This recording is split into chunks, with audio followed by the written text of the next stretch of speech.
በስመ አብ ወወልድ ወመንፈስ ቅዱስ አሐዱ አምላክ። መጽሐፈ ስንክሳር ዘወርኃ ሚያዝያ አመ እስራ ወረቡዕ ለሚያዝያ። በዛቲ ዕለት ኮነ ሰማዕተ ቅዱስ ጻና ቢጹ ለቅዱስ ኤስድሮስ ዘጽሑፍ ዜናሁ አመ አስሩ ወሰሙኑ ለመጋቢት። አንድ አምላክ በሚሆን በአብ በወልድ በመንፈስ ቅዱስ ስም ሚያዝያ 24 በዚች ቀን ዜናው በመጋቢት 18 ቀን የተጻፈ የቅዱስ ኤስድሮስ ባልንጀራ ቅዱስ ጻና በሰማዕትነት አረፈ።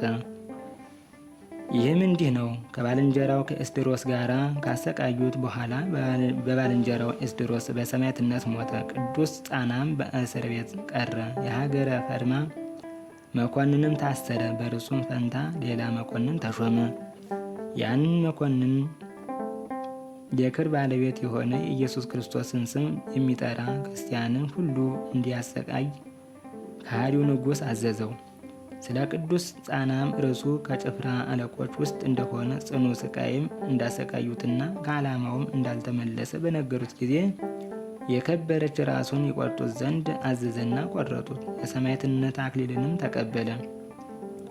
የቅዱስ ጻና እናቱም ቅዱስ ኤስድሮስ ሰማዕት በሆነ ጊዜ አስቀድማ እንዳየች አሁንም ብርሃናውያን መላእክት የቅዱስ ጻናን ነፍስ ሲያሳርጓት አይታ ለሰው ነገረች። ምዕመናንም ስጋውን ወስደው ገንዘው ሰምኑድ በሚባል አገር ከባልንጀራው ከኤስድሮስ ጋር አኖሩት። በውስጧም እስከ ዛሬ በዓል ይደረግላቸዋል። ወደ እነርሱ በእምነት ለሚመጣን ታላላቅ ድንቆች ታምራቶች ይታያል።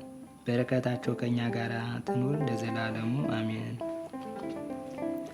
ሰላም ለጻና ዘአንሃ አስቆ በነቃ አእምሮ ሐጺኖ ወበጠለ ጥበብ ሊሄቆ ስጋሁ ቀበሩ ምስለ ስጋ ኤስድሮስ በተላሰቆ ወነፍሶ አይረጉ መላእክት በይዜ ፈጸመ ጻይቆ እንዘያነክሩ ጥብዓቶ ወጽድቆ።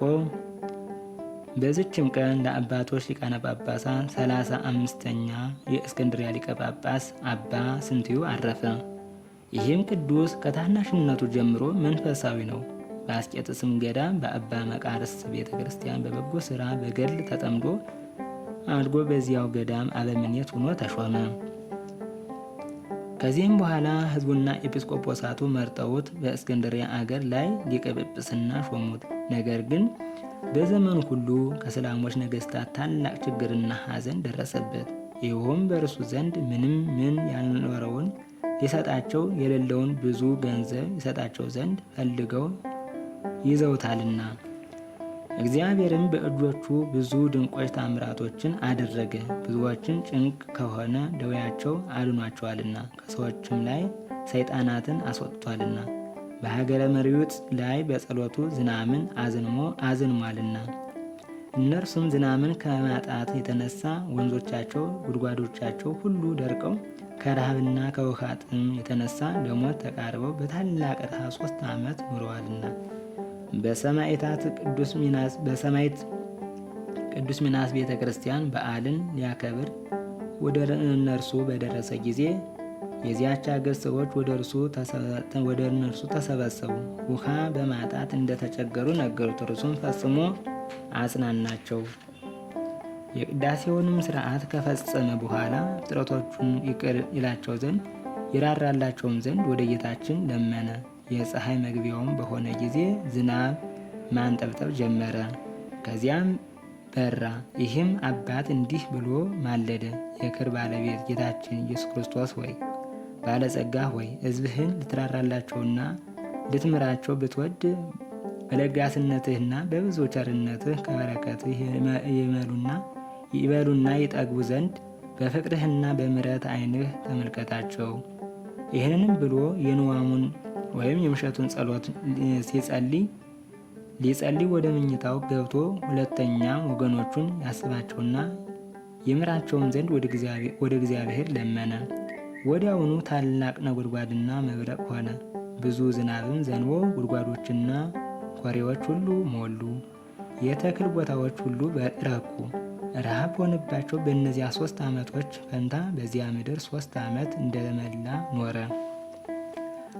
አራተኛውም በአስቄጥስ አረቦች በተሰበሰቡ ጊዜ በዚያ የሚኖሩትን መነኮሳት ይገሏቸው ዘንድ ከበቧቸው። ይህም አባት መስቀሉን ይዞ ወደ እነርሱ ወጣ። መስቀሉንም ባዩ ጊዜ ወደ ኋላቸው ተመልሰው ሸሹ። በማንም ላይ ከቶ ጉዳት አላደረሱም። ደግሞ በትምህርቱ ከአገሩና ከመንጋው ውስጥ ክህደትና ኑፋቄን አስወገደ። በዚያን ጊዜ ስለ እኛ መከራ የተቀበለው ትስብእት ብቻውን ነው፣ አምላክ አይደለም የሚሉ ነበሩና። ይህም አባት ስንትዩ በከበረ በታላቁ ጾም ወራት መልእክትን ጽፎ ለአገሩ ሁሉ ላከ።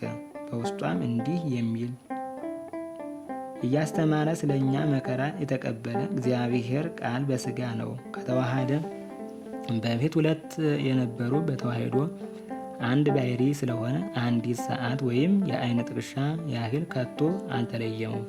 በመከራ ጊዜ ወይም በሞት ከመለኮቱ ያልተለየ እርሱ አካላዊ ቃል በሥጋው ስለኛ መከራን ተቀበለ። ይችን መልእክት በሀገሩ ሁሉ ባነበቧት ጊዜ የክርስቲያን ወገኖች ታላቅ ደስታ ደስ አላቸው። እኛ የሳቱትም ተመልሰው ንስሐ ገቡ። ሁለተኛም ደግሞ ምላሳቸውን መቆረጥ የሚገባቸው የተሳሳቱ የመለኮት ባሕሪ ሞተች የሚሉ ሰዎች ተገለጡ። እኒህም የብሊንያ አገር ሰዎችና ኤጲስቆጶሳቸው ነው። ይህም አባት ይህን የእብደትና የስንፍና ነገር በሰማ ጊዜ እጅግ አዝኖ መልእክትን በውስጡ እንዲህ ብሎ ጻፈ። የእግዚአብሔር ባሕሪው አትመረመርም፣ የማትዳሰስም የማትታመምም ናት። እግዚአብሔር ቃል ከእኛ ነስቶ ያለ መለያየትና ያለ መቀላቀል ከመለኮቱ ከዋሃደው ከሰውነቱ ባሕሪ በቀር ሕማምን አታስገባም። ሁለተኛም በውስጧ እንዲህ አለ፣ እኛ መከራ ከሚቀበል ከሥጋው እግዚአብሔር ቃልን አንለየውም፣ በመከራውም በሥራው ሁሉ አንድ እንደሆነ እናምናለን እንጂ። ሁለተኛም መለኮቱ በባሕሪው የማይታመም የማይሞት እንደሆነ ከመለኮት ሳይለይ ለእኛ መከራ ተቀብሎ ሞተ እንጂ። የመልእክቱም ደብዳቤዎች ወደ እነዚህ ሰዎች ደርሰው በአነበቧቸው ጊዜ ከስህተታቸው ተመልሰው በእውነተኛይቱ በቀናች ሃይማኖት አመኑ። ከኤጲስቆጶሳቸውም ጋራ ወደዚህ አባት ወደ ሊቀ ጳጳሳት ስንትዩ ቤት ቀርበው የቀናውን እምነት ተቀብለው አመኑ። ታላቅ ስህተታቸውንና በደላቸውንም ይተውላቸው ዘንድ ለመኑት። እርሱም ስህተታቸውን እያመኑ በኤጲስቆጶሳቱ ሁሉ በካህናቱ በሕዝቡም ፊት እንዲሰግዱ አዘዛቸው። እንዳዘዛቸውም አደረጉ። በደላቸውንም ተወላቸው። ይህም አባት አብያተ ክርስቲያናትን ስለማነጽ የስደተኞችንም ቦታዎች ስለማዘጋጀት ብዙ የሚያስብ ነው። ከዚህ የሚተርፈውንም ለድሆችና ለምስኪኖች ይሰጣል። መልካም ጉዞውንም በመጓዝ እግዚአብሔርን አገለገለው። በሰላምም አረፈ። የሹመቱም ዘመን 15 ዓመት